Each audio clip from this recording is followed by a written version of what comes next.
Индексациядан sonra пенсияларын hem пособияларын sayısı zeydilendi. Daha çok para devlet çalışanları, askerler, vama hizmetçileri, Çernobil'den gelen insanlar hem yufka kololuklardan yaşayanlar kabul edecekler. Также с 1 октября установлено... Canavar ayın birinden pensiyanın minimal sayısı belli oldu. O kuracak 2000 lei. Kalan insanların pensiyaların sayısı bağlı ondan kaç yıl insan çalıştı.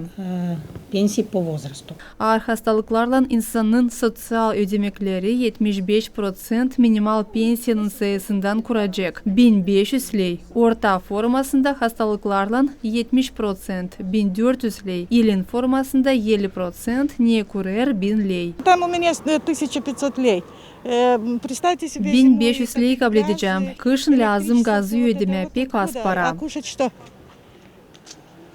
Мало. 78 рублей или сколько там выходит на 2000?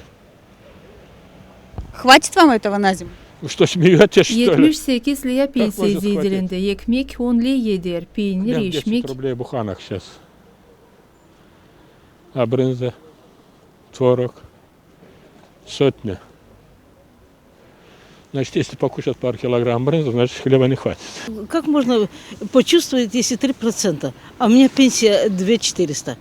Ben de pensiyi kabul etmedim. Nice varınca duyma hani o zeydilendi. Açan indeksasiya sadece 3% kurar. Bu paraya varınca yaşama. Что в магазине делается? Я не знаю, как будем жить. Я одна живу, поэтому никакой помощи ниоткуда не имею. Так что...